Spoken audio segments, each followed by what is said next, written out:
Hey, Danny. Yeah, John? Yeah.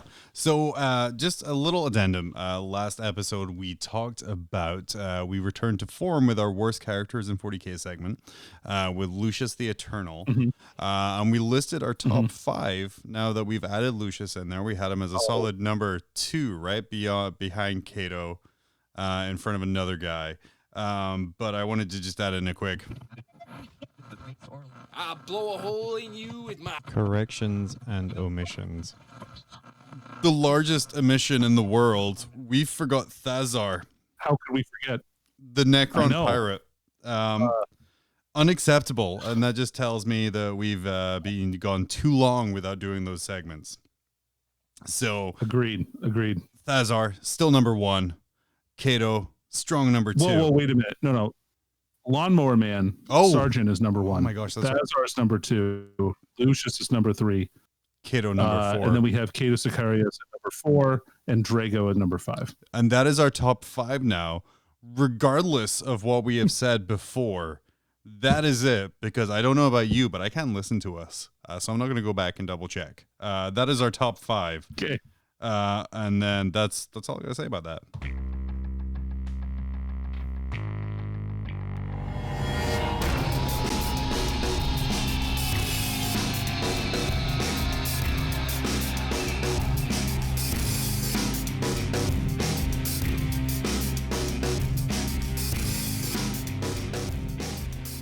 Danny, we're back. So back. Yes. What a great episode we're gonna as one says. What a great episode we have today.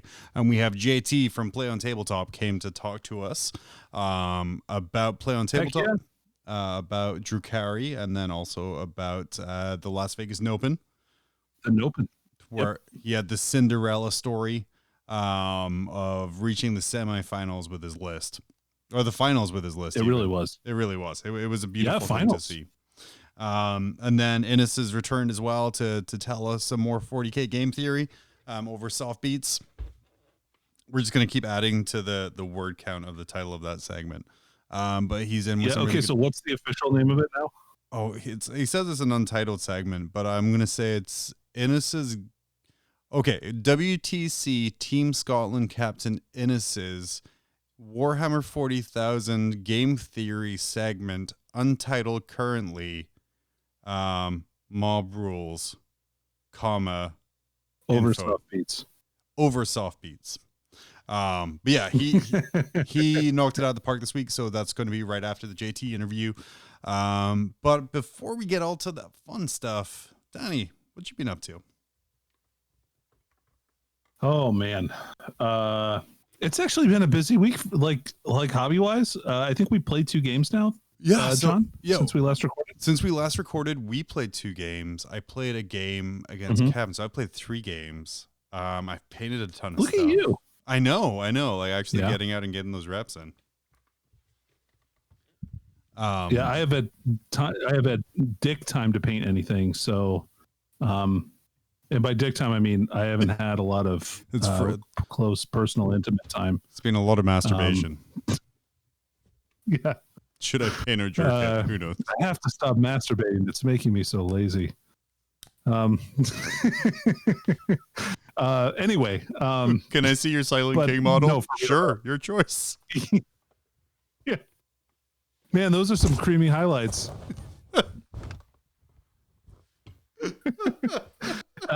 Anyway, so Sean and I played a couple of games. I played some weird Necron lists against him. He's dying right now. Oh man, which is hilarious. I'm just going to be describing stuff as having creamy highlights from here on out. And 3 people who listen to the show. Really cool snow effects on that model. Was that a glaze? Oh yeah, it is. Anyway, yeah, 40K Warhammer. So John and I played a game. I played Triple Satan for one of the games, which was pretty fun. I haven't played that before. I am really bad at it right off the gate, so I'll have to play it a little bit more. I've got like virtually no experience with that kind of a build, so I'm going to give it a couple more tries before I give up on it, though. I think it's probably pretty interesting. I mean, I guess I still won, so like I don't know why I'm complaining about it. I mean, I think Um, I mean, it was a really good list, but like the synergies in it, like halfway through when you're like, oh, I can move and do this, like that would have just yeah. annihilated like me like super early. And then that game as Yeah, well. I think, and I also misplayed a couple rules too, both to my benefit and against my benefit as well. So sorry about that, John. No, it's all good because in that game I Um, misplayed all of my rules to your detriment. And just kind of like as an aside here, like going into this game, about 5 minutes before Danny showed up for this game, my entire work, not literally, but metaphorically burned down. So from yeah, so I think from pregame discussion, terrain setup, deployment, and turn one, I was solidly on the phone with about 7 different people trying to take care of 8 different things, yep. which caused me to instantly forget to play Warhammer, which led to just a terrible experience with Danny to the point where I want to actually make a shirt now that says, dude, you can't do that. It's not core, which was, I think, something he said 8 or 9 times throughout the whole thing. John, it's fine, man. I like the part where you begged your wife to make you study. Oh, heck yeah. Because afterwards, well, like, that's the thing I took away from that game is like, okay, even though all this stuff happened, I shouldn't have such shitty knowledge of my army. And like, all of these things should be able to come to me, and like, I shouldn't let this kind of stuff get in the way. And then also made me look like, how am I building my lists? Because like, it's a new book, and we talked before how Death Guard's like a completely different army now. The way I built my list in no way was a 9th edition list. It would have been a really good 8th edition list. But in no way was it a good 9th, because what secondaries am I taking? Who even knows? So it was, I mean, a terrible time for you. But for me, it was very eye-opening to how to prepare. Right, exactly. So, but it was fine. It was a fun game. Like we were both learning stuff. Like we both messed up on some rules and things like that. So it definitely made me like reread a bunch of things in my book and try and be better. Right. Right. And then so we played another game. We did a week after that, which was a great game. I think it was an advantage to me. I went second though. Yeah, I went second. Yeah. Game.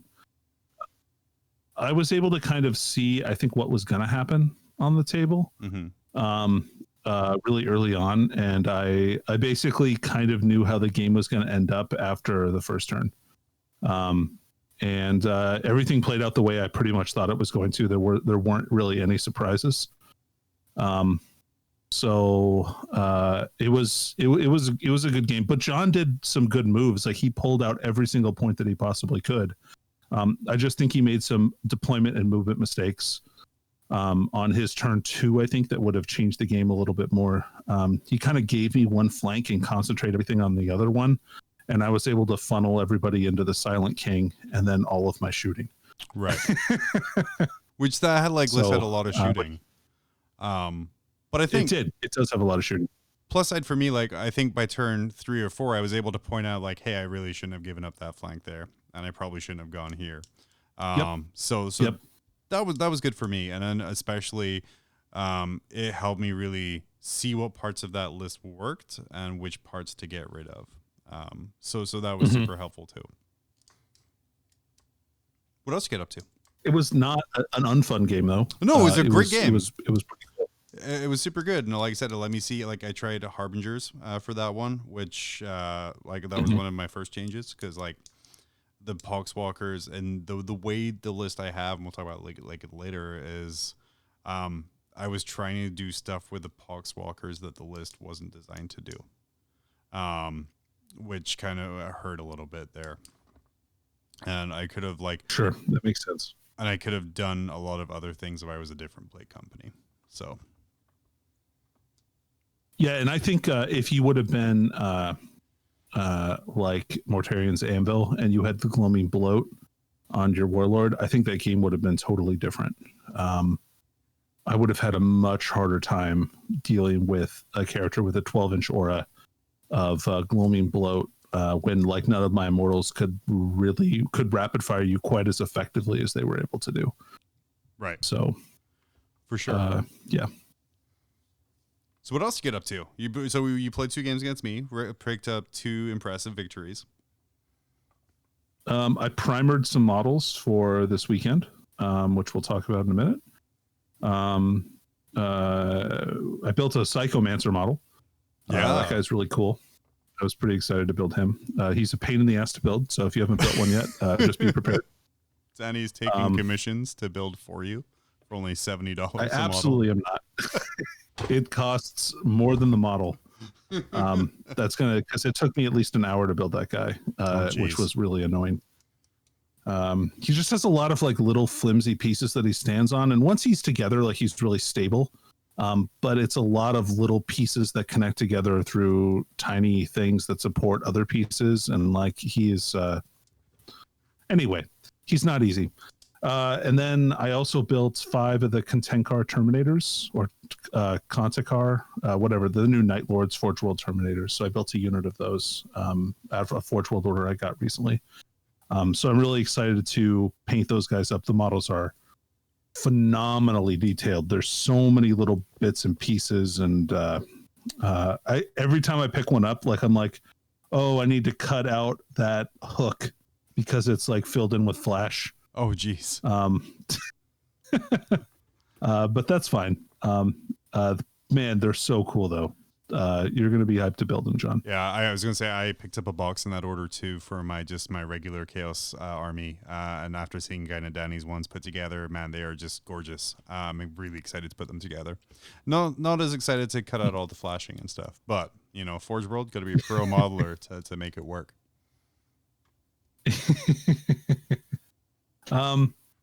But yeah, other than that, do you want me to talk about the Pro Illuminati TT? Well, let's talk about my games first, and then we'll move on to there. Yeah. So like let's do that. I had the 2 games against Danny, and then after game 1, awful. I didn't think about the most important question, and like when I quote Danny saying often is kind of like what I do in like list design. I was like, how does this win games? I didn't ask that the first game, and unsurprisingly, I didn't win. And then game 2, where like I lost being pure harbingers.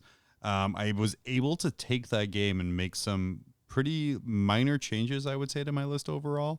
So like I took out, like, I mean, man, I love that Terminator Sorcerer. Ooh, boy, is he spicy. But I took him out. For a Malignant Plaguecaster. I changed everything to Mortarian's Anvil. And I changed like a couple other things, but also like Danny was saying, I gave the Warlord Gloaming Blow. And that's super. And then I gave my Plague Surgeon Arch Contaminator because they're always hanging out around each other. And then the next night I took that list against Kevin, one of our local guys, and he was running White Scars. And pretty much the inverse score happened. So I think when I was playing you, Danny, I lost like what was like 80 to 38 or something like that, or 85-38. Yeah. And then I won against Kevin like 85-38. Like it was almost exactly the same score, but sort of flipped. And a lot of that came from Gloaming Bloat and that sort of that warlord character in the center. Having the ability to turn off Plasma Inceptor's abilities to reroll really made Kevin have to, like, I can't overcharge these guys. So like that saved me like a couple rounds of shooting. And then what I was able to do was I had a big unit of Spawn and a big unit of Poxwalkers, and they kind of went out to both sides here and kind of try to draw people towards them. And by drawing people towards them, I was able to get them within kind of threat range of my Murder Blob of 9 Death Shroud and all my characters in the center of the table. So you have to deal with the Spawn and you have to deal with the Poxwalkers, otherwise they're just going to hold objectives and kind of cause people to have a bad time. But if you do, you get within range of Gloaming Blow, so you don't get rerolls. You also get within range of Death Shroud, which are no joke. They took out a lot. And really the MVP of both those games, outside of that Gloaming Blow, Loader Contagion, was that Malignant Plaguecaster. And that was He's really good. And that was just because like every psychic power I cast, if I got 7 or more, I'm doing a mortal wound to the closest unit within 12. So that makes Smite amazing. And then that makes me just start casting random powers. Like if I ever don't have a viable target for something, I'm just going to cast it anyway. Like sure, my Lord of Contagion has a 12-inch aura range anyway because of the turn, but I'm going to still cast Gift of Plagues on him in order to kind of try and get a mortal wound off. So there's like 0 failed or wasted casting, which felt super nice. And we talked about it afterwards, like, and I know Kevin talked to you heavily about it, about a couple of different things he could have done differently. And I'm sure next time we meet, it's going to be a much closer game. But it felt really good to see kind of like an instant result and an instant change from changes I made and kind of improvements there. And again, coming from it from a place of how does this list win games? Knowing the secondaries I'm going to take, or the majority of the secondaries I'm going to take going into the game, makes it a much more stress-free experience kind of pre-game and starting. Like knowing I'm going to take this, knowing I'm going to take that, and then a third one for flavor. And JT has some really good insight later on about secondaries as well that kind of really felt good as well with what I was doing. I got everything fully painted for the upcoming RTT we have here. So that was super cool. This week was a little bit of a rush. I painted like 3 Death Shroud. I painted 5 Plague Marines. I got squad marks on all my unit bases, painted up and ready to go. I have 100 25mm squad marks that are going to arrive on Saturday, fingers crossed, so that I can get all my Poxwalkers marked up. Because I feel a lot more confident. Nice. Okay. I feel a lot more confident about deploying in irritating ways, like crossing squads and doing like weird stuff like that. If they're really easy to tell, and with squad marks, they really are. And especially I have the Battle Foam Magnarak, so having that magnet on the base makes it really easy to transport them there too.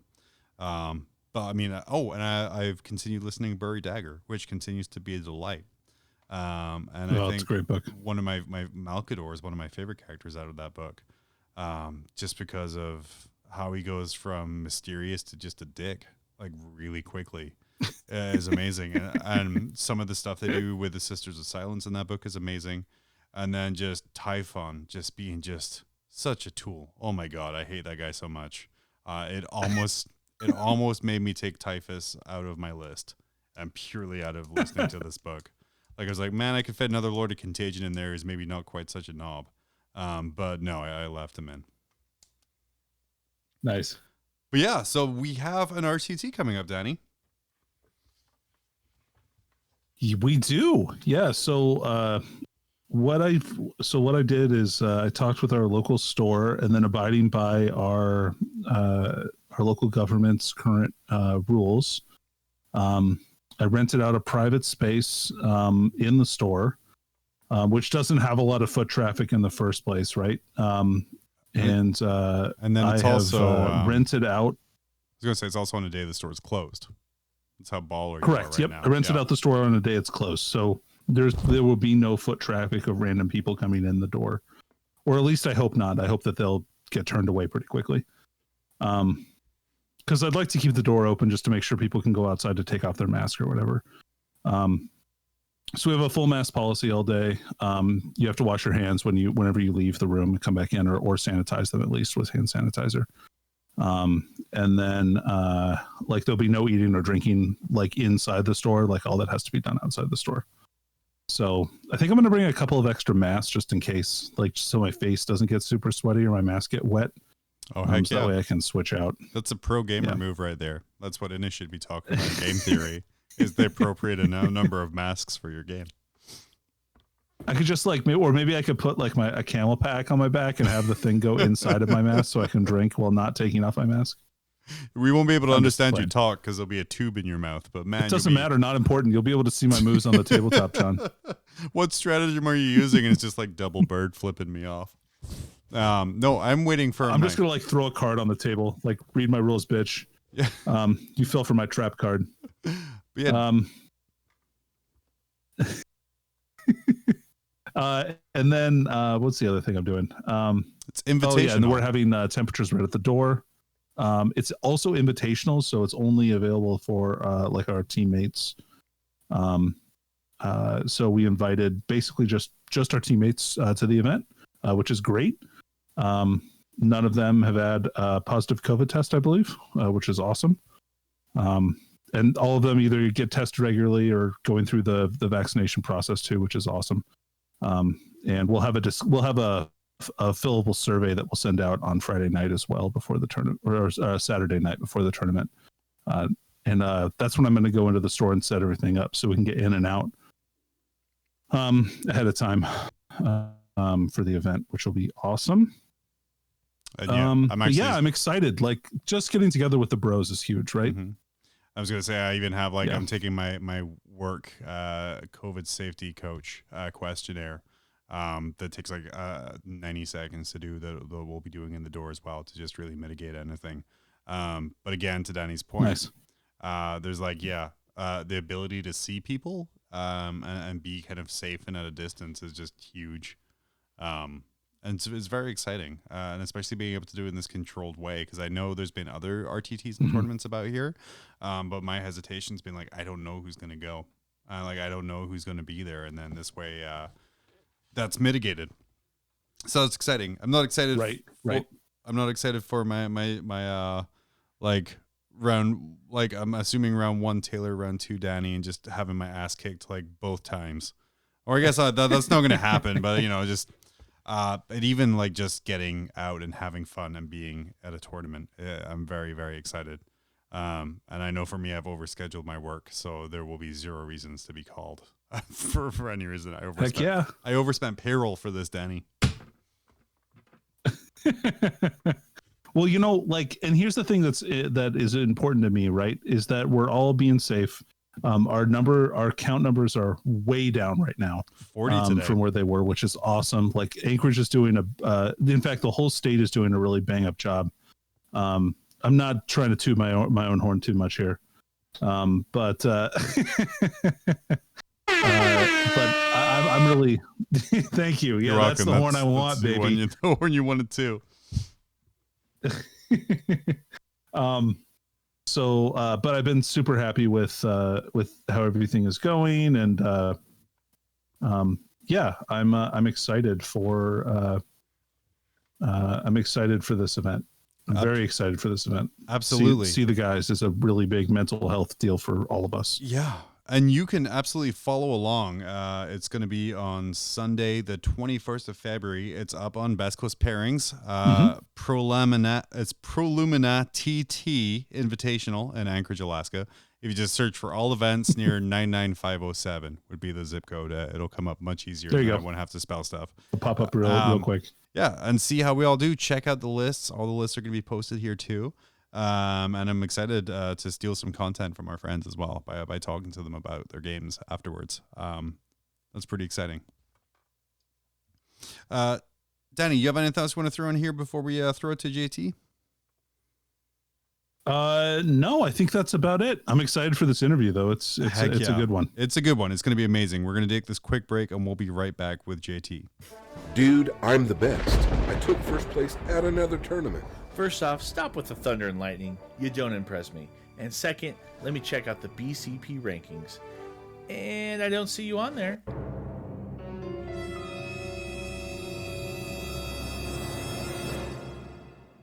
What? Your TO needs to download the Best Coast Pairings app and run events on it. After the event, the results are uploaded into BCP rankings, and the best part, it's easy and free. But I play multiple game systems. No big deal. The BCP app can be used for any game. A ton of events every weekend are using it, from major international tournaments to local stores. And now that it's available on Android devices, you're going to have some serious competition. There can be only one. BCP Rankings is a fun and exciting way to measure how you or your team stack up. No matter what you play, your score goes to an overall ranking, or compete to be the best in a game, a circuit, a region, or the world. Download the app or visit www.bestcoastpairings.com for more info.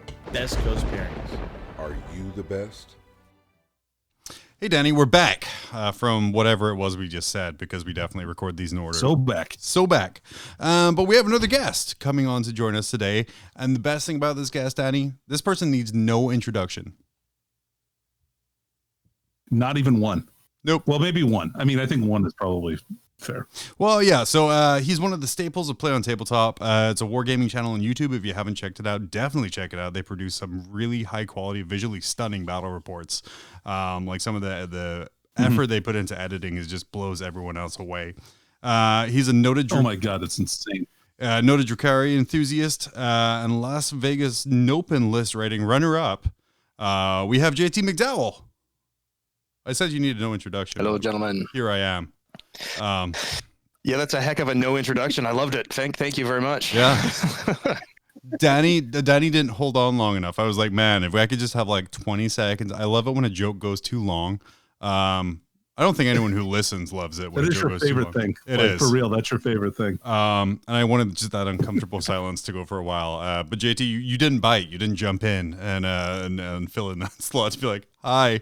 So that's fine. That's fine. How are you on this fine morning, evening, whatever it is? I'm not sure what it ends in a Y. I'm pretty sure that's what right. the day is. Doing as well as can be. Better than some, worse than others. Fair to middling. Typical West Coast Canadian thing. It snowed an hour ago. It's raining now. It's sunny in about 20 minutes. This is typically what we have. But other than that, no, doing really well. Busy with Play On and some of this attention after the Nopen. So it's been a fun few weeks, that's for sure. It's absolutely the apple of people's eyes. Awesome. You have been playing Warhammer like a long time. As like during our preamble, we found out me and Danny are just going to talk over each other this entire time, as is tradition. How did you get started with Warhammer? Just generally, really, like as a hobby.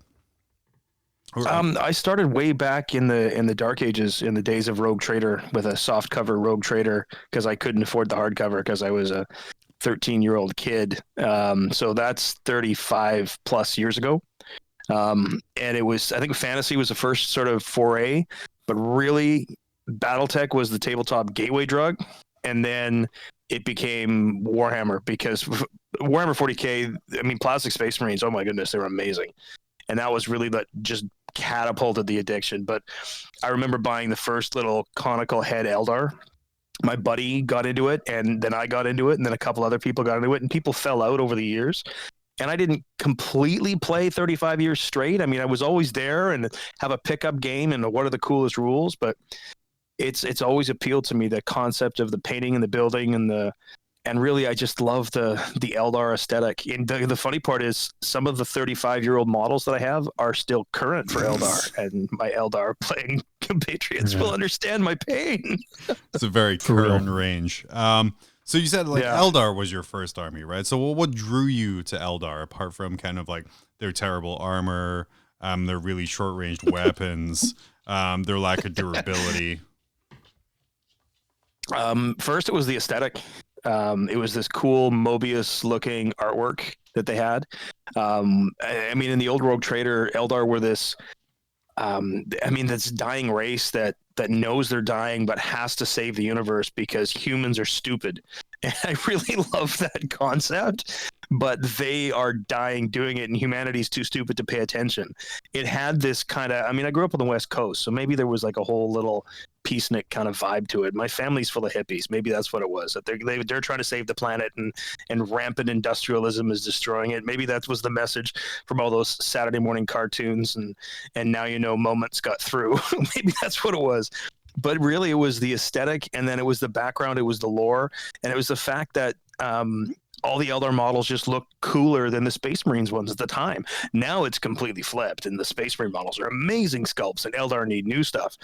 But at the time, it was really the cosmetics, and then it was the lore, and then the gameplay was fun because back then it was all kill team size. There was no 2,000 point battles with 300 models on the table, so I could have my jump pack void grenade and shuriken cannon wielding Eldar pirate, and you could have your guardsman with a multi-melta and suspensors. It was a different game. But now it's just I've been with them so long, it'd be hard pressed to change. So I was gonna say, what's everyone's feelings on old style vortex grenades coming back? I am strongly no. I still have like horror memories of like shock attack guns from 6th edition. Danny, You seem like you would be heavily into vortex grenades back in the day. Probably not. No? I don't know. Just destroying your armies, destroying your opponent's army with like no recourse is pretty lame. No, that's You Hero. mean that's? So I was gonna say, you mean it's Warhammer Fantasy 8th edition? That's what that is. Destroying your opponent's army with no recourse. Whoa! Let's not get into that. I don't want to talk about 8th edition. Warhammer Fantasy 8th edition, mind you. That was no. I know exactly what you're talking. No, sorry. That is absolutely what I'm talking about. If I got Dwellered one more time, I swear to God, I was going to flip the table. And then for those, that game was my jam though, so I can't really. I don't know. I can't really talk too much shit. I traveled a lot for 8th edition Warhammer Fantasy tournaments. what does it mean to get Dwellered? I'm loving the use of that, as I'm guessing. Yeah, that's such a great word and term. So it was I don't know. I would say it's probably like a byword for one of the really powerful spells from Warhammer Fantasy that affected every model in the unit, and so it could potentially kill your characters from range, which was pretty much impossible otherwise.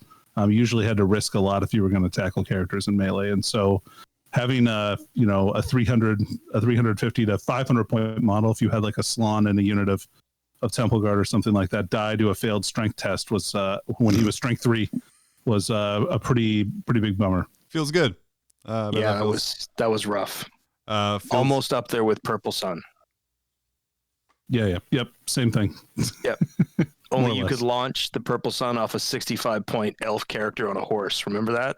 And you could outride him and flank him, and he would literally, on the very first turn, be on the flank of your opponent and shoot this spell that didn't die across his entire army. 65 points, game over, done. Good design, guys. Well done.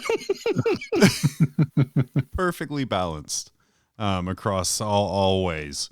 So as we mentioned earlier, you are now a member of Play on Tabletop. So for those who might not know, even after my amazingly detailed, fantastic professional introduction, what is Play on Tabletop? Well, Play on Tabletop, we started, this is the start of our year 3, actually. March 19th, I think, will be our 3rd year. And we're now at 125,000 subs, I believe, on YouTube. So it makes us one of the largest battle report channels in the world, which is pretty cool. We started as a concept, the 6 of us, as we want to make battle reports, but we want to make them, I wouldn't say better, but different.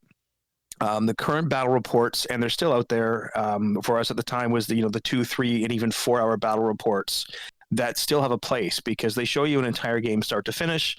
And a lot of people use them as great background stuff for when they're painting or when they're doing other things. They can pay attention to a battle report. And I still do the same thing. I think there's a lot of value in those.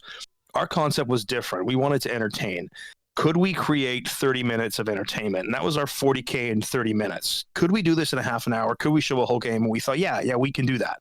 So we condensed all of the long form stuff, the things that aren't maybe necessary, a lot of the in-between movements, and condensed it down into 30 minutes and talked to the players about their choices and interjected them in the middle. So a lot of times with battle reports, you would have to wait to the end. Why did you do this? Why did you do this? And then you got to clip back to where they were. And it was a little hard to watch. So we made it digestible. The next year we went to 40 minutes.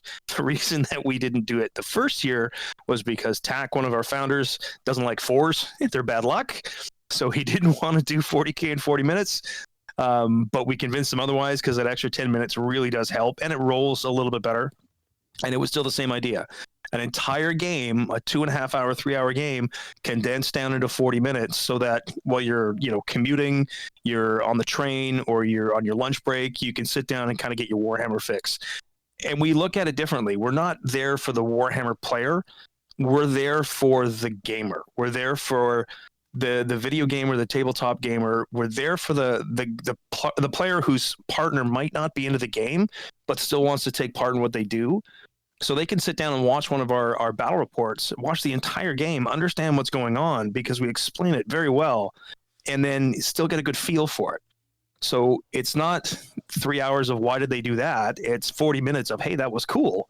And then we do it again. And then we up the cinematics and we up the editing and we up the all sorts of cool stuff to try to make it as entertaining as we possibly can. That's our goal. And we really want to just keep driving it. We've got some videos right now approaching 600,000 views. That's I mean, a Warhammer battle report pushing 600,000 views. I never thought we'd see it. I'd love to see it get to 1 million. That'd be cool. I'd love to get 1 million subs. That'd be even better. But as it sits right now, we're still all kind of part-time in this because, it's not there yet. But we'd love to keep doing this for, forever, really. I mean, let's face it, it's kind of the dream, isn't it? Yeah. Heck yeah. So tell us about the first battle report you recorded. So like, how did you approach that, knowing that you were going in to take like this 3 to 4 hour commitment of time, and kind of you have to cut that down to 30 minutes. What kind of things are you doing in your prepping to kind of go in there that's maybe different from a standard game? A few things, and we've learned a lot on the way. So our first stuff is a lot rougher than the stuff that we're doing now.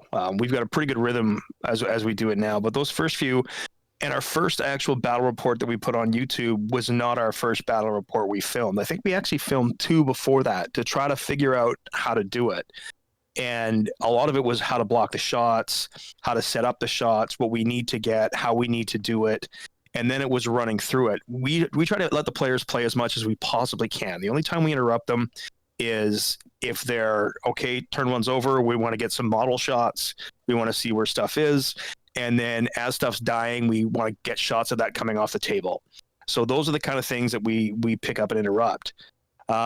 The big thing that we've really learned is that communication between both players and understanding what it is they're bringing is actually a big, big part of what makes our show tick.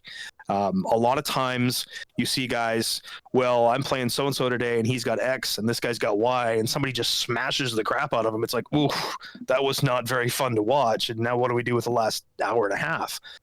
We try to make sure that it is as balanced as we possibly can. We've had stuff on our channel where it's been ridiculously lopsided because we've strayed a little bit from that entertainment kind of concept. But the biggest thing we learned is to just try to make it as entertaining as we possibly can. Just have fun, find the fun in the game, and then the editing becomes fairly easy after that. It's still 150 plus hours of editing, and without Nick Fraze, our director of photography, our head of photography, without his skill, I mean, I think he's been doing this for 16 years, we would not be able to do what we're doing right now. So he's a big part of that. No, and it definitely... that's a significant investor and experience there for sure. Like to have somebody that experienced on your team is really useful. So yeah, that's amazing. 150 hours of editing for each one of the videos is impressive. Yeah, give or take. It's a little bit less now, and that's probably total hours we spend on it. I do the script writing and then the narration recording, and the script writing probably takes me, depending on what it is, anywhere from 8 to 10 hours. When I say script writing, I'm sitting on set with a headset on, monitoring the mic levels, making sure that nothing's crapping out, listening to what the players are doing, correcting them if they're making mistakes, answering questions about rule interactions. Basically, I'm TOing the game, and I'm taking notes, and I'm keeping score. So the notes I'm keeping are about when key units die or when somebody makes a decision about something, and then I can reference that when I go back and write that all up so I can do the narration so that I can talk about why this guy didn't shoot at that model, or what the choice was here to disembark this way and charge this unit or charge another unit. So it helps us to get a flow and get a consistency. And once we're ramped up, it works really well now. It would be hard for somebody to follow what we do because it's taken us 3 years to get to the point to make it run this smooth. And it's pretty cool when you see it. It's pretty cool to watch. It's for sure. It'd be great to have you guys come down. I really like that you cut off the YouTube comments before they even appear by sitting at the table and taking care of those rules, interactions, and decisions why things are happening there. You mentioned earlier that your target audience isn't necessarily kind of your tournament gamer, your Warhammer player, and that you get a lot of views from video gamers and people outside of the hobby. What's some of the feedback you're getting from those guys, and kind of what's their impression of what's going on from there? You know what? I would say I wouldn't say overwhelmingly positive, but it's 98% positive. we get a lot of people because the YouTube algorithm and its great wisdom, and we still don't know how it works, but it pushes us a lot of times because we get a lot of, I guess we engage with our fans. We try to get on YouTube and answer as many comments as we can. So I guess that helps the algorithm. Who knows how it all works? It's magic and voodoo, and we don't want to shake it. We don't want to wreck it. It's working well for us. We're going to leave it alone and not threaten it. But it pushes us out to other stuff, and we get people saying, I never knew that this was an actual tabletop game. I played the video games, or why is this popping up in my feed? I don't know what the heck it is, but damn, this looks cool. And we get a lot of that, and it's great because we're greedy and we want more players to play this game. So it just means more opportunity to play. I mean, you guys will remember the days, the doldrums of 5th and 6th edition, when you'd go to a hobby store and you'd have your army case and you'd sit there like the lonely guy in the back of the room because nobody wanted to play Warhammer.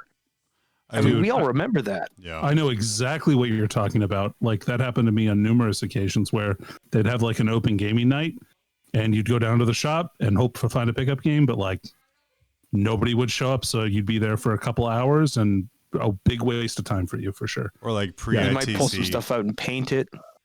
Yeah, like pre-ITC, Well, where not you'd me, show but- up and there'd be like 5 or 6 people, and you'd be like, man, that's a great turnout.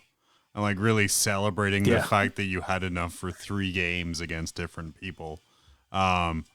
Really different now, though. There has been like an explosion over the past 3-4 years of gaming in general. Some of that comes from a little bit of pivoting on GW's part and how they interact with the community. And more of it's kind of coming from content creators like yourself, or creating an avenue for people who don't know about it to kind of come in. I think it just came from a place where it was like a bunch of, I mean, I feel comfortable saying this amongst the 3 of us here, but a bunch of old guard just kind of showing up, and not really being a welcoming environment to like a newcomer. But no, it's super great. And it's amazing that you're targeting kind of these people here. And as for that YouTube algorithm, there's a really good video which explains how to break it really easily, which was super cool. We've heard some interesting things about quotes and comments and polls, and we just we're just gonna keep doing our thing. We're just gonna keep it's working. We don't want to jinx it. We want to leave it. But it is having more people. GW is a big part of this. Yeah, GW is a really big part of their pivot. You mentioned huge. What a different company. Right. From the top down, like it literally has changed. I remember when you walked into, like 20 years ago, if you went into a Games Workshop store and you were asking questions of an employee, 9 times out of 10, you got the guy who questioned everything that you were asking. And that's not fair. Sometimes you get a guy who would go, oh yeah, you're the guy who wanted this. Well, hey, we just got this in, and would actually do his job, so to speak. But there was always that guy, that gatekeeper that just kind of sucked. But it changed. It has so changed. It is such a completely different thing now. And it's wonderful because they want more people to play because they want to make more money. And they've kind of figured that out now. Like they didn't for the longest time. And as mercenary as that is, it just means more people for me to play with. And my son's 14 years old, and he's just a little bit older than when I picked the game up. And the fact that he can go into a game store, he's not going to be judged if he's wearing a certain t-shirt or a baseball hat, or if he has a certain lifestyle, or how he behaves. He's not going to be judged by that because Games Workshop's not about that anymore. He's going to go in, he's going to say, I want to play this army, and they're going to be cool. Check out the stuff we have. And what was your dad's credit card again? Oh, I know who he is. Don't worry, I'll charge him. Which is the worst part. Well, and I think it's such a different game now. Yeah, and I think a lot of it came from like early 2000s when he picked up that Lord of the Rings license, and they were just sitting printing money every month and just sitting quietly back and counting their cash off of that. And then, of course, when those movies disappeared, so did a lot of the interest from that, and that's kind of when you start to see that decline. And unfortunately, they didn't really pivot super quick off of it, but they've really kind of embraced, to me, like the humor of Warhammer, in both of Age of Sigmar and 40K. Where like Rogue Trader era, there's all kinds of goofy stuff, and even to like this day, there's all kinds of goofy stuff. Which is why I take like real issue when people like I want to go back to the Grimdark. I'm like, nah, man, the Grimdark era sucked. Like 3rd edition, like are you kidding me? There's like a whole bunch of weird stuff in there, and like everyone's celebrating the way GW's coming across with their potato cameras, and like pulling Magnus out of a trash can, which I think was like the first big thing where people were like, whoa.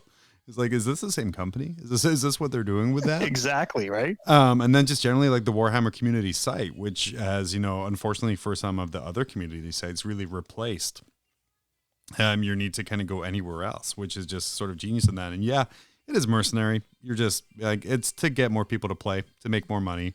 But for the fact that they're coming out of like 2020's pandemic year with like record profits when no one's really playing is just a huge testament. Pretty impressive. It's really, really impressive. And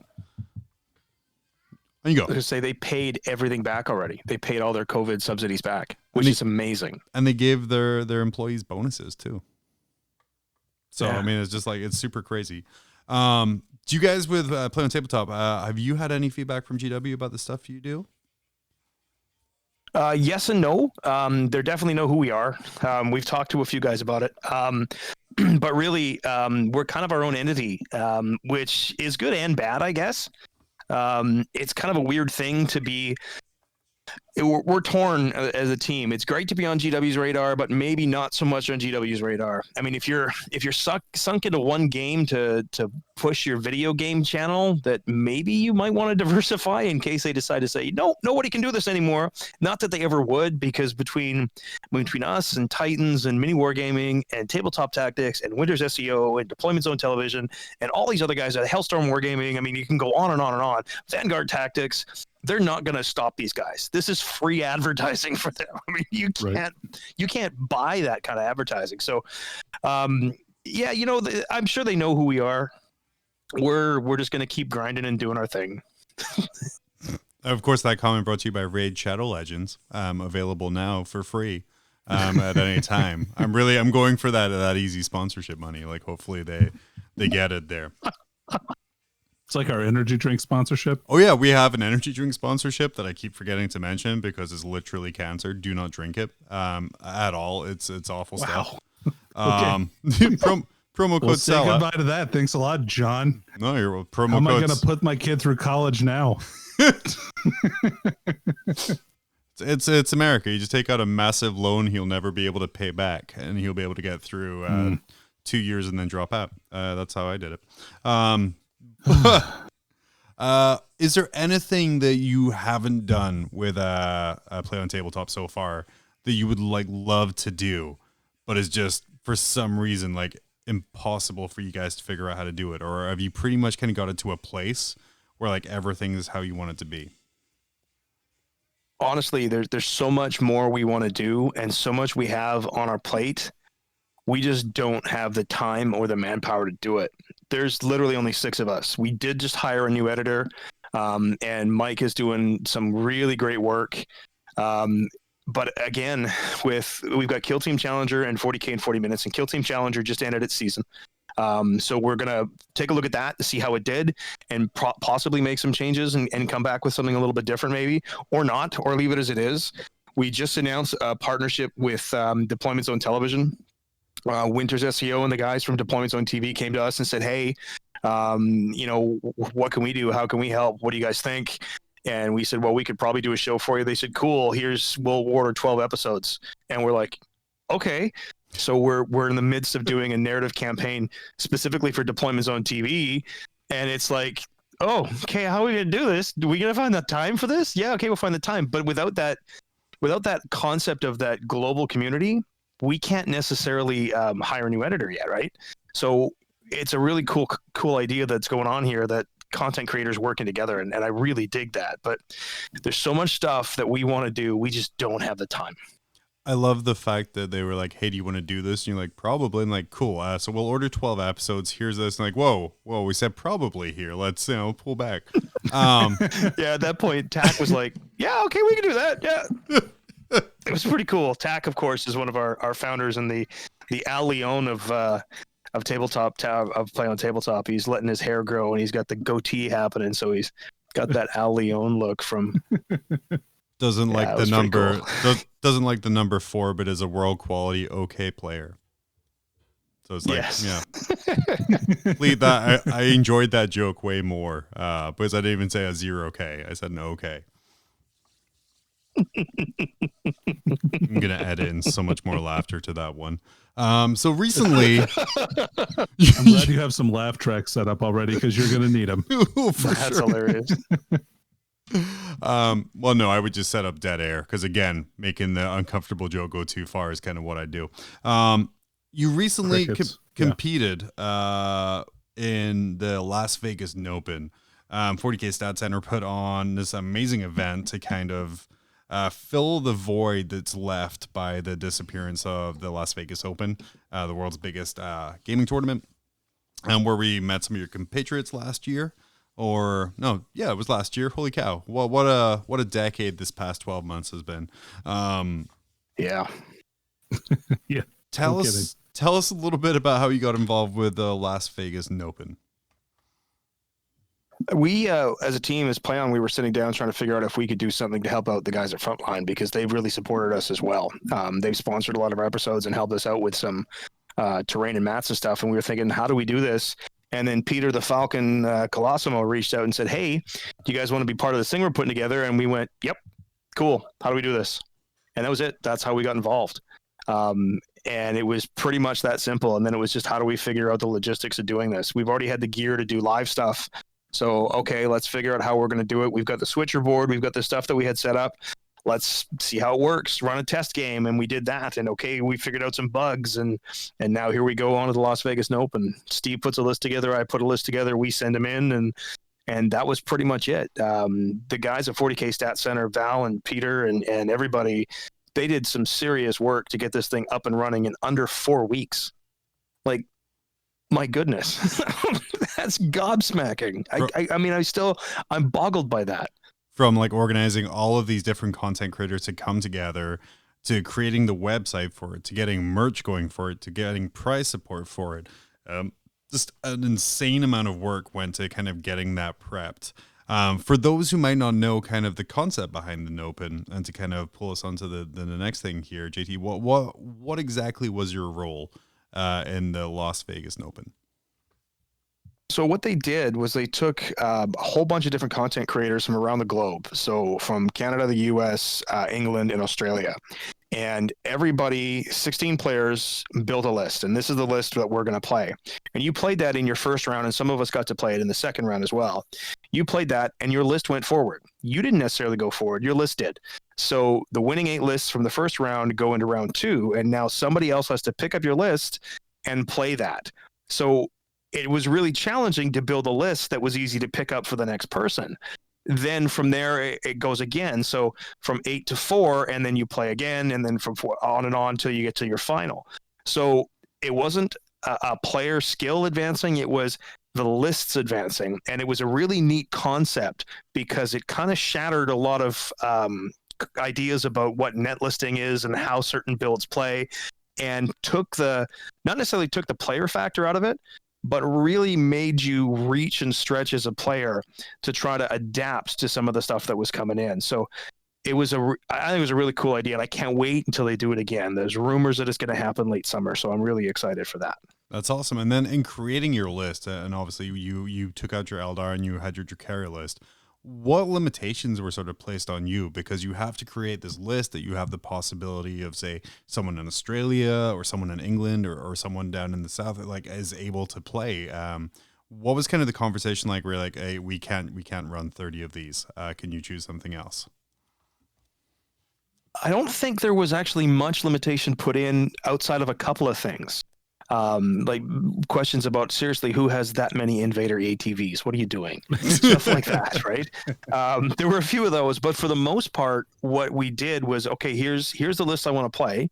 And there were a couple guys who had alternate lists. I believe Stephen Box from Vanguard Tactics, he's known for playing his Blood Angels, but he had his Sisters of Battle Blood Angels like list that he played instead because there were several Blood Angel players already. And he said, no, that's okay. I'll play this, which was pretty cool. Nice of him to do it. But the idea was that, okay, I have this army, we can field these armies. And that was all organization on Peter's part. He said, okay, you guys can field this. Yeah, we can field these. And we went through what we have. And then he just matched everybody up by who could play what. And we'll talk about a nightmare of organization, but the guy pulled it off. He's a statistics wizard, that man. He doesn't get enough credit. I need to buy him that Falcon hat, I think. Knows his way Dude, I around. bought him a Falcon. Yes, he did. That's right, you did. Knows his way around an Excel No, spreadsheet. Peter's great though. He's amazing. Yeah. So talk us through the list that you chose to represent, because I mean, a little bit of pressure here. Not only are you representing you and your chosen faction, but also play on tabletop too.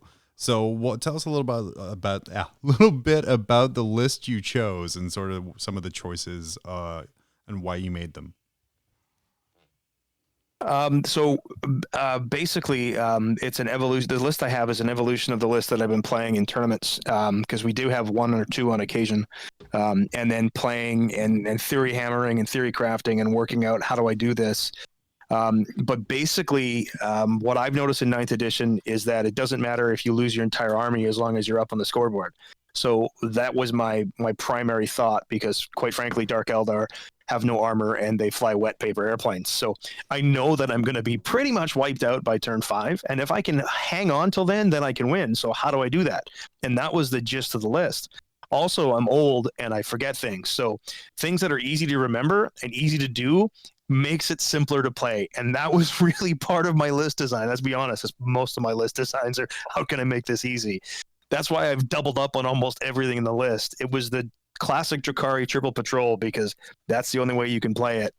And double Ravagers with disintegrators, with the Archon to give them reroll 1s to hit and wound, double Mandrakes, double Scourges with blasters because they dropped to 10 points right before this.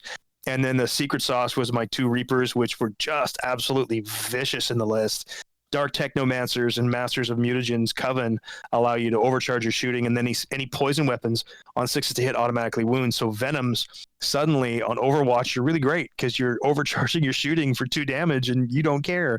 But with 5 Venoms and 5 Racks squads with a Hex Rifle in each, so I could snipe at mortals on 5-ups and 2 damage, it was pretty cool.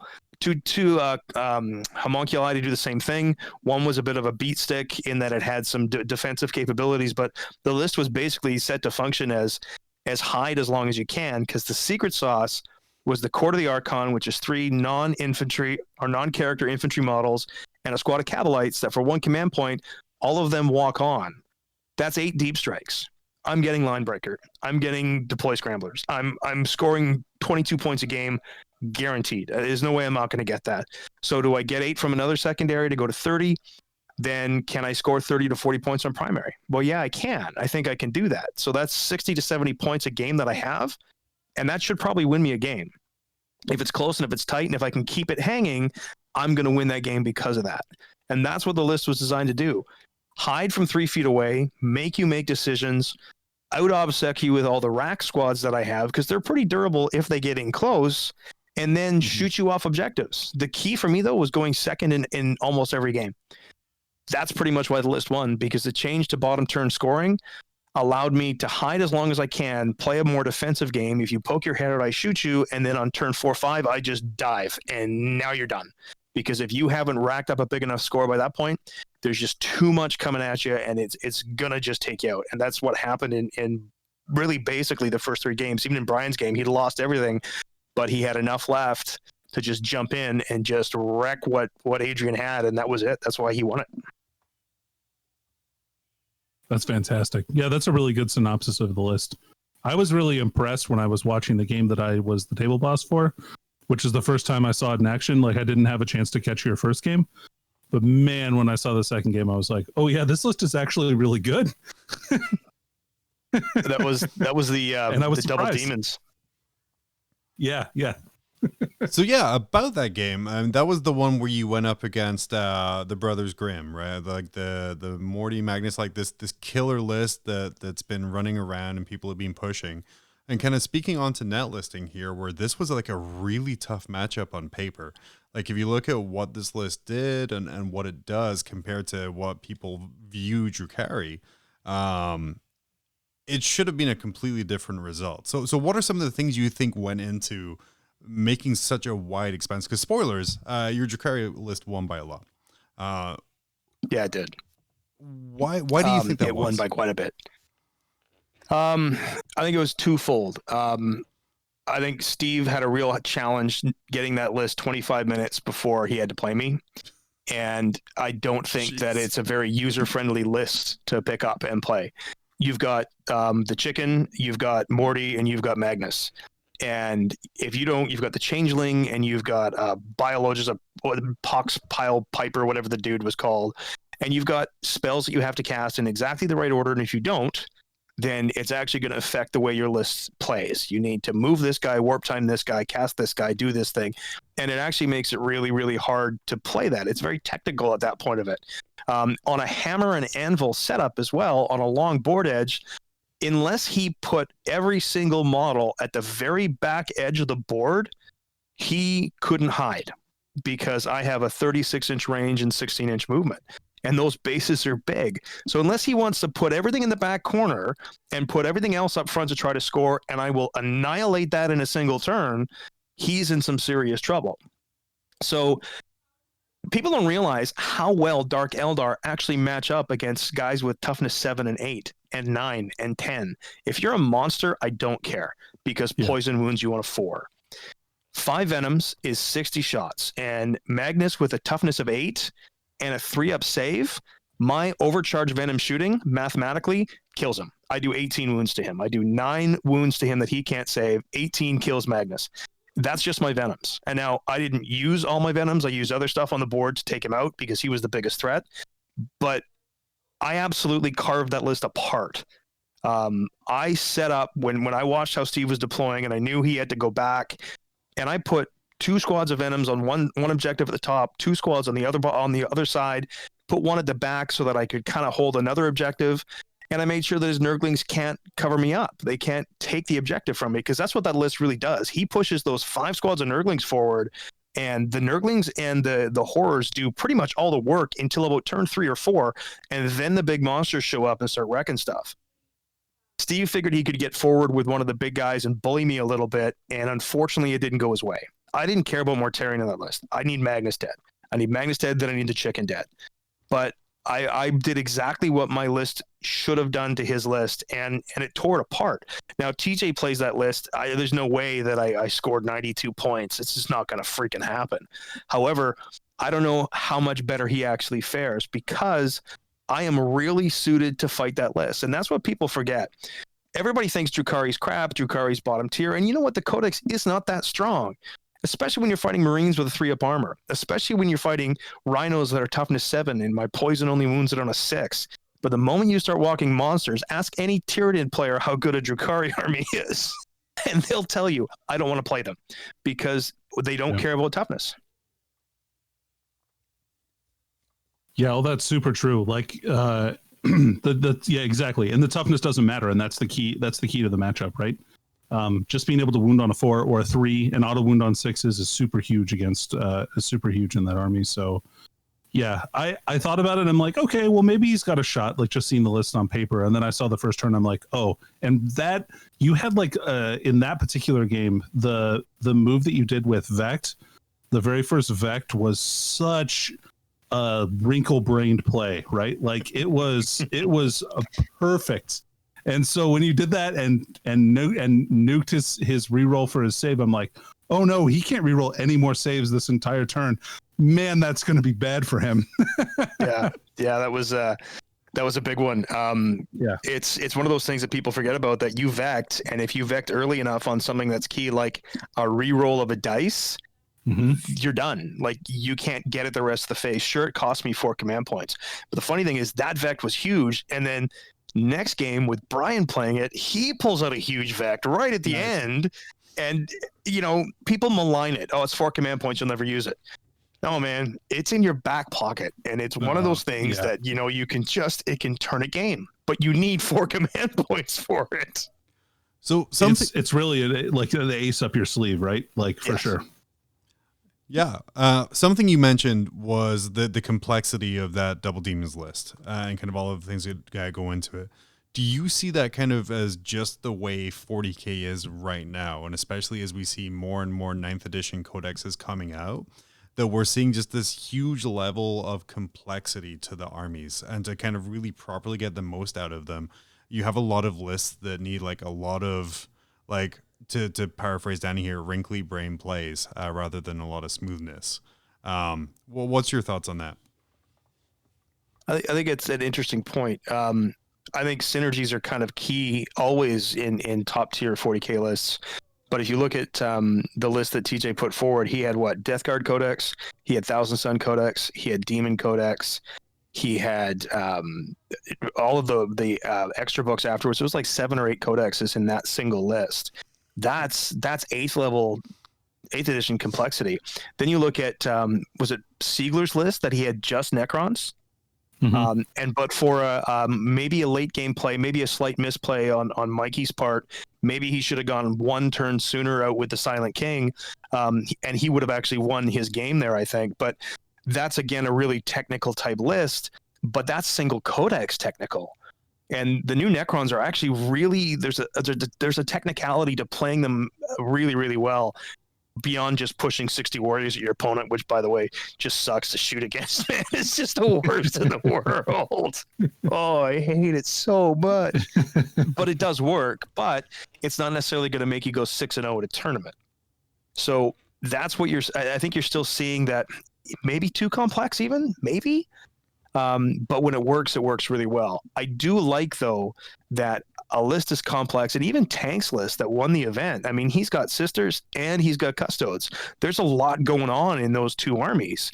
He's got answers for a lot of stuff. He's got a lot of stuff going on there. And if John doesn't know how to play those 2 armies very well, I don't know how well that comes off. I really don't. So, complexity has its benefits, I think, but I don't like how complex some of the stuff gets. Like I said, I write dumb lists that are easy to remember, and that's what it's for. And playing the heck out of it makes a big difference. Absolutely. And especially when you have less than 30 minutes to prep for your game, and they're like, "Here's 9 books for you to understand the rules for this list." Yeah, that's never a fun time. But no. But on it goes. So when you're creating lists, you do say you like the simple things to keep going, and I can definitely appreciate that too. To you, what is the most important thing to take into consideration when you're building a list? If you'd asked me that last edition, it would be the ability to alpha or beta strike hard. Now it would be the ability to score consistently in every single turn. In last year, in old tournament play, it was about pressure, kill, and that's the way the tournaments were structured. Now it's not about that. I will purposely take secondaries that I don't have to interact with my opponent as much as possible, because I know that if I'm not strong enough to go toe to toe with a Marine list. Like, I'm not. The only reason that I beat Steve in the first game is because I went second and I stayed out of his way. I stayed out of his line of sight. I cleared a flank and then I kept to that flank. I didn't overextend. And that's a mistake I think a lot of players who haven't played a lot of ninth yet are making. You don't need to poke your head out. You just need to score. Keep scoring every turn. Don't forget about your primaries. Get your secondaries. And no, you're not going to get 15 points on every single secondary. The chances of that are slim to none. If you can get 30 to 35 points out of your secondaries, that's a decent score, because you should be fully painted, and that means you're getting 90 if you max your primaries. Should be fully painted. Listen, notice the buddy, air quotes, right? Don't you be shaming we're all me. coming out of a lockdown. I'm sorry, John. I got one model to go. I got one more to go, and I'm done with my 2K. Holy cow! Well, see, that's not bad. I've got so many models unpainted. But not the tournament army. The tournament army is fully painted, so that's all that matters, right? Do you see though? But it is. I think it's. No, go. I'm sorry. I was gonna say, but I think it really is a holdover from 8th edition that you need all the firepower in the world, and you don't. You really don't. You need to score, and it's a real different way to look at the game now. Yeah, for sure. Do you see that as being kind of an issue in the future, where we're having a lot of people building these lists where the focus is on not interacting as much as possible? Do you see that kind of becoming an issue in this kind of 2-player game, where like if you have 2 lists that primarily focus on not really interacting with each other, does that change the makeup of the game, or does that cause some kind of sudden FAQs where next year's Grand Tournament packet maybe changes a whole bunch of stuff to make interaction more frequent? I'm not sure if the pendulum's going to swing that far back, because it has definitely swung more in the scoring tactical movement more than anything else. I'm not sure if it's completely gone away, because most of the missions still reward you an extra 5 points for holding more objectives than your opponent. So you can hold 2 objectives for 5 and 3 for 10, but to get 15, you need to hold more than your opponent, which means you need to be able to interact with them. And if you're going to rely on waiting until turn 4 to poke your head out and then shoot him off one objective and hope that you can do it so that you can score that extra 5 points, I don't think that's a winning proposition. So there is still some forced interaction. But then it becomes a question of disruption. So if you're choosing not to engage with your opponent, you still have to stop them from scoring somehow. I mean, it's great that you don't want to engage, and both lists don't want to engage, but that just means you're not actually winning. You're tying, and nobody likes a tie. It's like kissing your sister. It doesn't really count. Oh, we have lots of Southern listeners. It's fine. That'll play well to our demographic. I'm so sorry, Seth. Dangly Boy's part of the Rogue Trader Network. We got that plug in, Danny. Nicely done.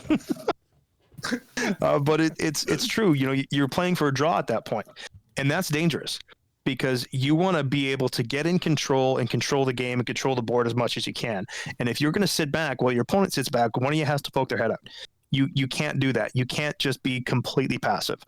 I want to be as passive as I possibly can because my army currently can't go toe to toe with anything. Right.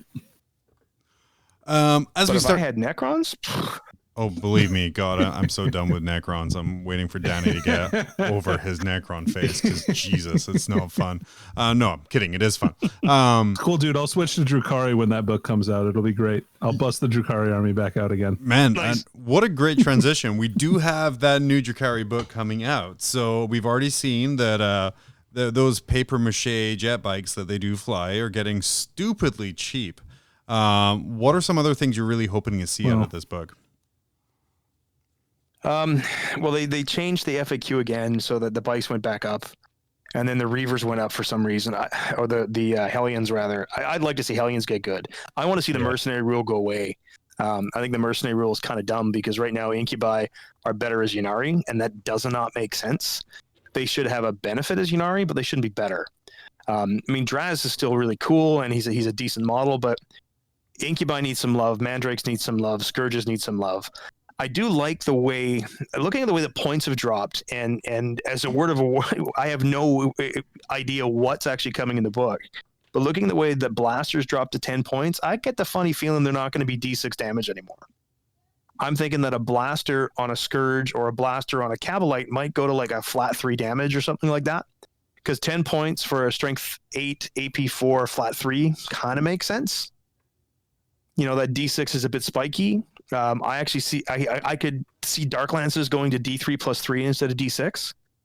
I don't know what they're going to do with disintegrator cannons because they're still ridiculously expensive, and I don't think that a strength 5 AP 3 flat 2 damage is worth 15 points a gun. I really, really don't. With every shot it takes cannons, with every shot that gun takes out its points worth of Marine.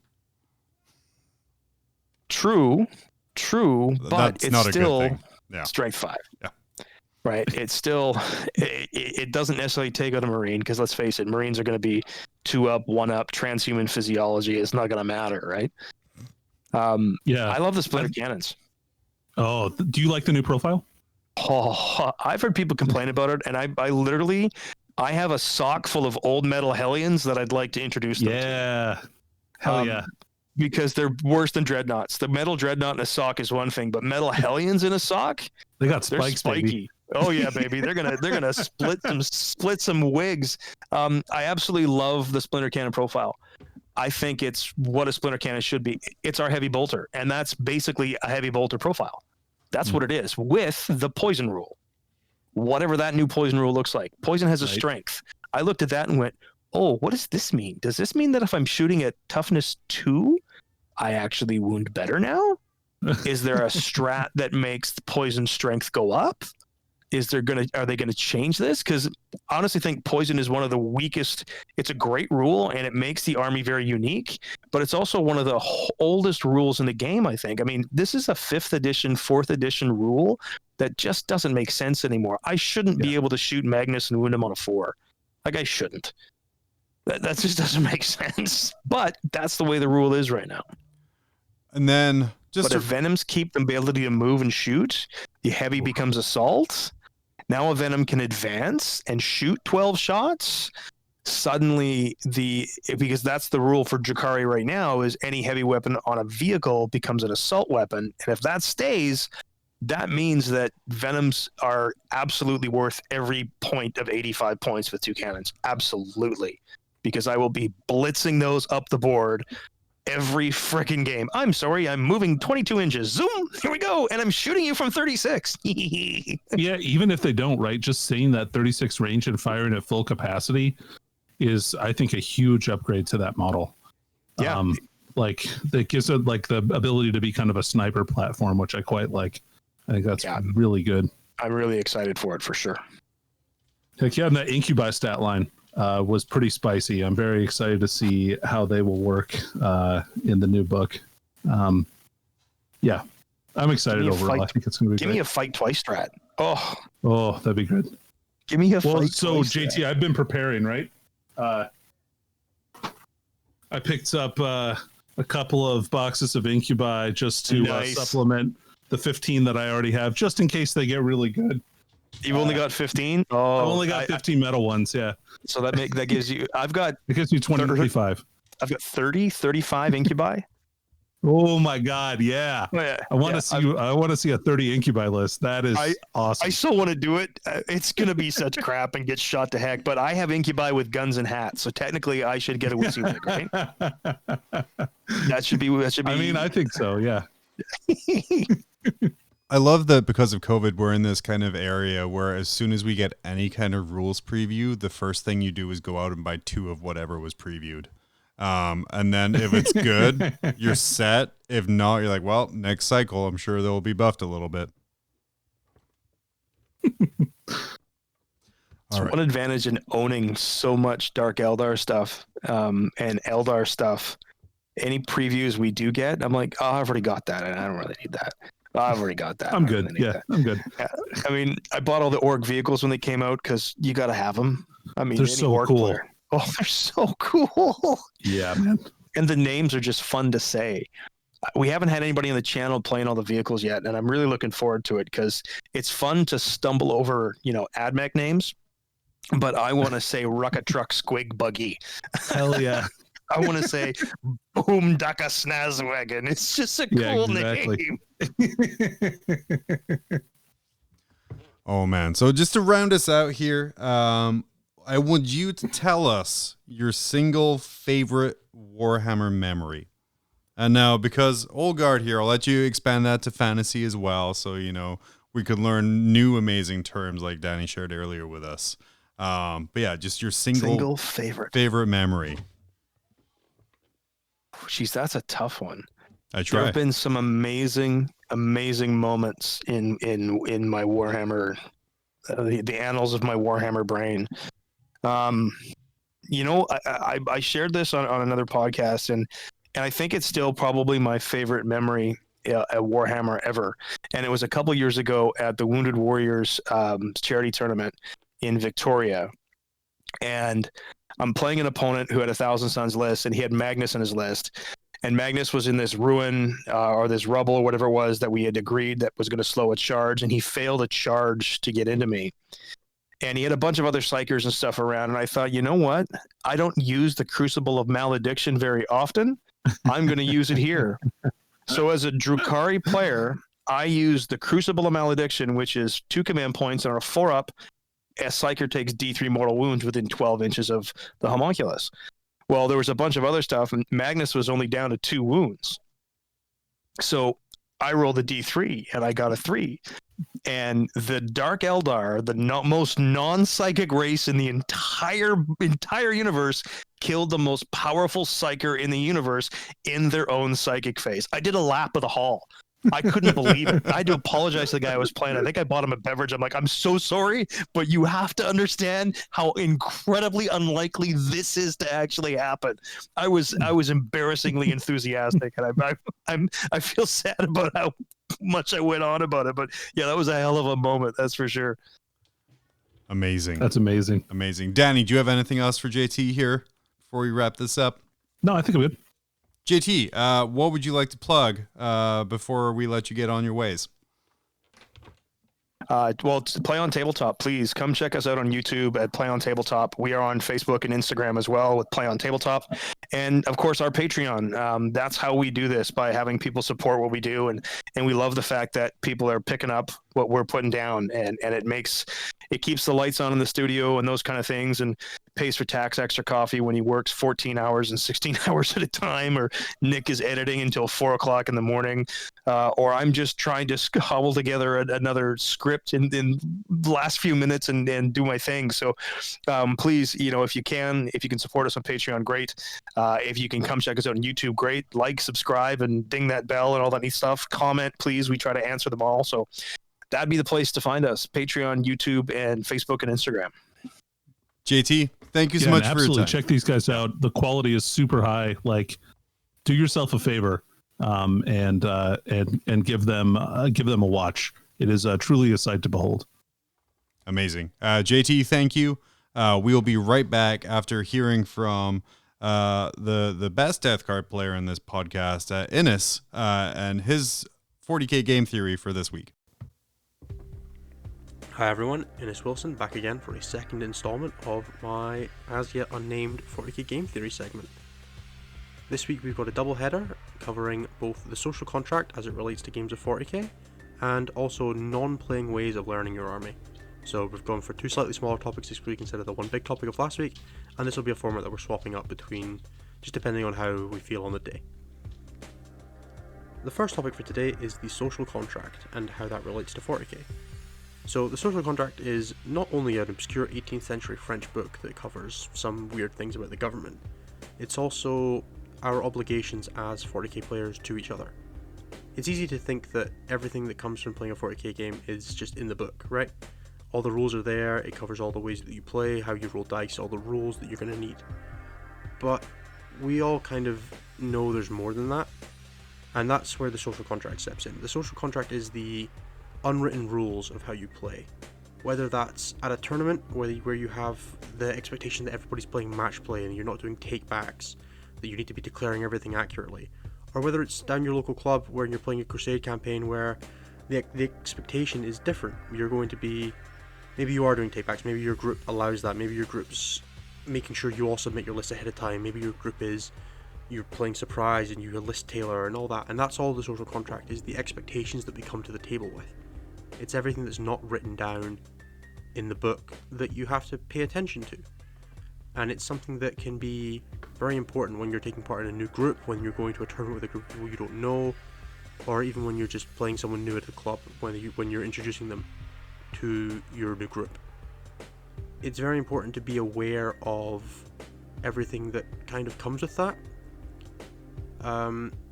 Specifically as this relates to getting better at the game, you'll see a lot of things talked about online, like playing by intent. And the core part of playing by intent is that if you declare something that is possible at the time, and you then go back to it and it's like, you said you had an 8-inch charge and you're actually 8.5 away, but you had the movement to be an 8-inch charge and you measured it, and it's just something's been knocked, something's moved, someone's spilled their water bottle all over the table. It doesn't really matter what the reason is. You're now no longer in that range that you thought you were. If you've declared that intent with your opponent beforehand, it's fair to expect that they'll allow you to have the 8-inch charge anyway. As long as you're suitably enfranchised in 40k to know that that's a thing you do, right? If you're playing somebody who's new at the game, or somebody who's not as experienced, or somebody who's just not encountered that before, that might be something that you have to specifically explain, specifically state. And that's where the social contract comes in. The social contract is everything that fills the gaps between the on-paper rules of 40k, where you're saying this is exactly how everything works, and the way that the game actually plays, which is often very different. That's cocked dice. How do you handle cocked dice? How do you handle a rules mistake on clocks? How do you go back? How do you deal with all of this little There's little things, and that's all something that you're going to have to figure out for yourself. You're going to have to figure out where your limits are on stuff like that. For me personally, I don't mind doing takebacks in the first couple of turns of the game. You forgot to do something in your movement phase, and it's your psychic phase, or it's your shooting phase, or it's your morale phase. I don't care. We're going to go back in the early game because I want the game to progress normally. But once we hit turn 4 and 5, if you're forgetting that stuff, that's on you. And it's important to set that expectation up at the start. Because if you set up the expectation at the start that you're allowing takebacks, and then you go to ask for one later and you don't give it to them, they're going to feel hard done by. And that's fair, because that's the social contract that you've entered into with them. And then the reverse is true, is that if they don't allow you takebacks, they can't allow you to be pressured into feeling like you need to give them takebacks. That's just not how it works. You have to have a give and take here. And it's about finding that mutual point between both of your limits where the game is fun for both of you without feeling like either of you are being overstepped. Okay, the second topic of the day is non-playing ways to learn your army. So we covered this last week a little bit with the ways to get good, which was me talking about how I sometimes just randomly grab a codex to read, whether it's because I'm playing against it that week, or just because I'm curious and I've not really written a Grey Knights list in a while and I want to know how exactly does Inner Fire work again.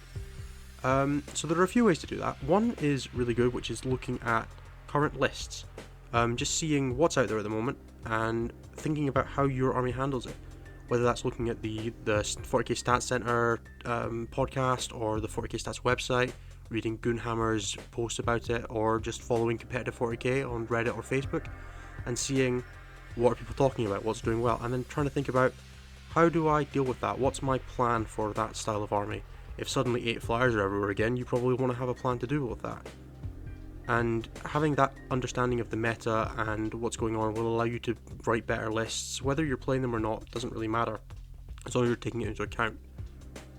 Another thing you can do is, like I said, just reading 40k stuff, whether that's rules for your army, rules for your opponent's army, just making sure that you have a solid background understanding of knowledge.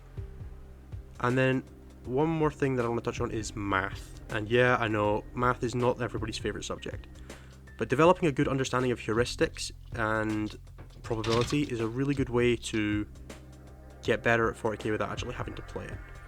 So for example, if I said you've got to make a 9-inch charge, roughly odds, it's about a 1 in 3, right? It's about the same odds of rolling a 5+ on one dice as rolling a 9. It's actually slightly worse, but that doesn't really matter. What about an 8-inch rollable charge? Is almost exactly the same odds as rolling a 3+. These are the kind of things that you need to be, or not need to, but should be trying to have an implicit understanding of, because they make it much easier for you to go into a game once you are playing and know what your likelihoods of things are. One more fun one that I always enjoy. If you have a shot that hits on a 2 and wounds on a 2, your odds of actually successfully making them take a save is less than 70%. For 2 shots that hit and wound on 2s, your shots of hitting and wounding with both is less than half. A lot of people expect things like 2+s and 3+s to be much more reliable than they are, but when you start stacking them like that, I know I just said that was the last one, but just to finish off, if you hit and wound on a 3, you have a less than 45% chance to wound. And people expect 3+3+ to be real reliable because that's Space Marine shooting guardsmen. But yeah, 20 bolter shots into guardsmen is going to wound like 8 times on average. So yeah, that's just some little ways you can work on to try and develop your understanding of 40k without having to actually sit down at a table and play it, because not everybody has time for that, especially at the moment. We're all dealing with our own circumstances, whether that's playing on TTS, which is technically a non-40k way of learning 40k, but I feel like that's not exactly in the spirit of the question. So yeah, have a look at reading some stuff, following what's going on in the meta, whether that's what's happening now or if in the future you just can't make it to a tournament, and then, you know, maybe dabble in some recreational math. It won't hurt too much, I promise. Alright everybody, thank you very much for having me. This has been Innes Wilson for my still unnamed section. Back to John and Danny. Oh man, you know, recreational math leads to some hardcore algebra and really just later life issues. I thought it was just weight and tooth loss. That too. That's for like calculus. Oh, okay, sorry. Innes with some real sound, solid advice yet again. Second time back here for his Untitled Game Theory segment, which I think is now just the name of the segment. is Untitled Game Theory. I would assume what he said was good. I couldn't understand a word he was saying with that accent. Of course, captain of Team Scotland. I think it's English. Who knows? Who knows? Who knows? Barely, if it is. Barely. But yeah, so some great advice in there, and we look forward. It's great advice, though. You should definitely listen to that. Yeah. Some great, and definitely listen in, and we can't wait to hear what he brings next episode with his advice there. What a great conversation with JT, though, back before that. I know, right? Yeah. Super cool guy, has a real great handle on 40K and how it works. Just his Drukhari list, if you haven't seen it yet, is a thing of beauty because, as he said, it works. It just works. It doesn't really matter what it's playing against. The idea is to hide and score, much like me in college. Did that work for you, though? No. Because it worked for JT. Yeah, okay. Yep, figured. Yep, same. It figures. It really does there. But what else we got, Danny? What else have we got to wrap up here or discuss? Well, let's do some shout outs for sure. I think that's important. important. Yeah. Right? I heard you have some sticky notes. No, that's for later. Okay. That's for the aforementioned sex night. But just kidding. The Rogue Trader Network is a network that we're a part of, and needs to be mentioned profusely. We've been not as good as I wish that we were about promoting our fellow podcast on the Rogue Trader Network. Like, we're really sorry, guys. It's mostly my fault. Blame me. As founding members, we do not talk nearly enough about all of the other great shows that align together. And as someone who does the show notes for literally every show and forgets to put everything in, then absolutely blame me and not Danny. We're just gonna. Neither of us are. It's both our faults. It's both our faults. We can just say that. That's fine. And then, but yeah, check them out. Like, we're really lucky to have them on the network with us. Like, we so much amazing talent, whether it's High Lords of Terra or the NZ40 Cabal, Shabal, and also the Dangly Boys. I mean, they're fine. Yeah, Shabal. Sorry. I figured that I would say their name. They say it just for once for contrition. Just as an apology for not mentioning them for like 2 months. Right. So it's like a Catholic. Yeah, I've got to do like rosaries, and that's basically my contrition for forgetting, like, is to say the name the way they want to say it and not the American way. So whatever. But yeah, Dangly Boys, man, and they've had some great episodes lately too. So definitely check them out as they are in a place to play where they play games. So yeah. Anyway, like we talked about a little bit earlier, like, I'm really excited this weekend to play in our little local thing. Yeah, that we're doing. Danny, our invitation. Danny, Scrooge McDanny, which we talked about like opened up his pocketbooks. I don't know. We'll see if I get to play or not. I think you will. I'm excited. Yeah, because if you don't, my chances drastically go up. Boys. Yeah.